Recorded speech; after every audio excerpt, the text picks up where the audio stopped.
Continuamos en Noticias Globovisión Economía. Vamos a continuar revisando informaciones y es que el día de ayer un tribunal de París se pronunció a favor de la empresa Gold Reserve y Venezuela pierde la demanda que tenía entablada con esta multinacional.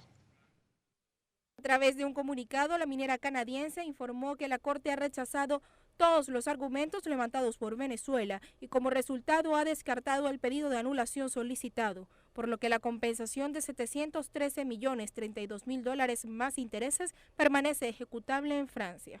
Por otra parte, la Corte solicitó a la Nación pagar la cantidad de 150.000 euros en honorarios y costos legales de la sociedad. Sin embargo, Venezuela puede considerar la opción de apelar la sentencia ante la Corte de Casación de Francia, que es la instancia final en el sistema judicial francés. El presidente de la Junta Directiva de Gold Reserve, James Coleman, declaró que Venezuela sigue siendo considerada como socia en cuanto al desarrollo de la plata, el oro y el cobre, y espera la satisfacción del acuerdo de conciliación. Bien, y para abordar el impacto que esto tiene en los mercados, tenemos ya vía Skype a José González, como siempre nos acompaña desde Nueva York. Buenas tardes, bienvenido. Gracias, Mariana. Encantado de estar en el programa. Bien, queda este fallo en contra de Venezuela. Se habla de una indemnización de 730 millones de dólares. En este caso, ¿Venezuela está obligada a pagar o puede llegar a este acuerdo de conciliación del que se está hablando? Como señalaba el reporte, falta la última instancia de apelación. En ese momento queda claro, al menos que en este caso de Gold Reserve, las cortes siguen fallando, los arbitradores y las cortes siguen fallando a favor de Gold Reserve. Si a PDVSA perdiera la última apelación, el siguiente paso que podría tomar Gold Reserve para enforzar, para aplicar la sentencia, es judicializarla.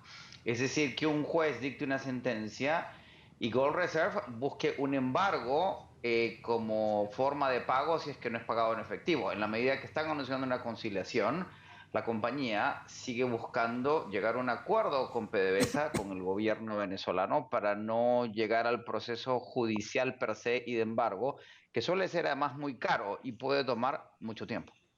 Cuando hablamos de esto, Venezuela y el efecto en lo que son sus compromisos internacionales de deuda, veíamos cómo los instrumentos de deuda venezolanos han caído durante esta semana tienen caídas pronunciadas. Sí. ¿A qué se debe esta caída y cómo puede afectar este fallo en lo que es el compromiso de pago de Venezuela o sus posibilidades de pago? Curiosamente, las perspectivas de un default venezolano en los próximos 18 meses, de acuerdo a los credit default swaps, cayeron la semana pasada. Habían estado prácticamente por 2 años por encima del 50%, llegando en un nivel crítico casi al 90% y cayeron a niveles del 44%.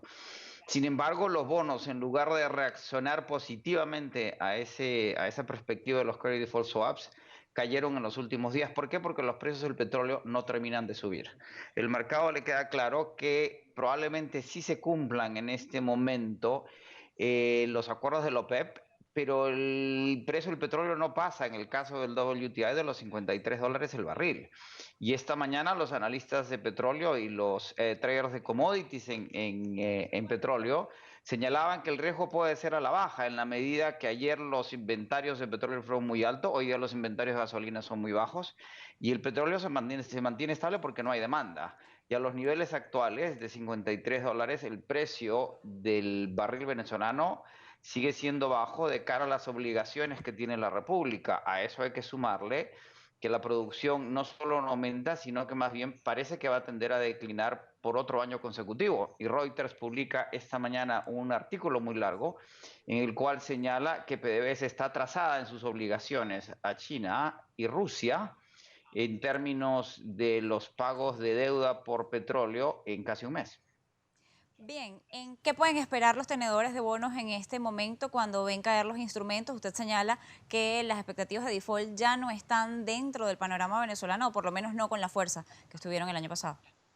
Deberían estar estables con tendencia a la volatilidad. No nos olvidemos que este domingo hubo además un pago de cupón que no se pagó el domingo porque era domingo, sin embargo ya se ha pagado y el lunes no se había confirmado el pago y había una pequeña ansiedad en virtud del impago anterior.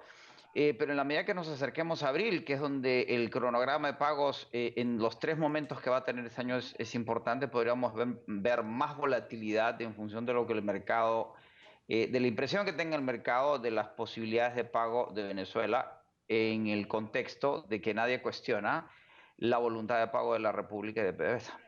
Bien, le agradezco habernos acompañado en la tarde de hoy en Noticias Globovisión Economía a explicar lo que está pasando en el mercado de bonos y en el mercado internacional respecto a esta demanda de Gold Reserve con Venezuela y a la caída de los instrumentos de deuda venezolanos. Era José González, economista, como siempre, nos acompaña vía Skype desde Nueva York. Nosotros hemos llegado al final de Noticias Globovisión Economía por la tarde de hoy. Recuerden, pueden escribirnos @economía_gb o @mmartinez_gb. Tengan todos feliz tarde.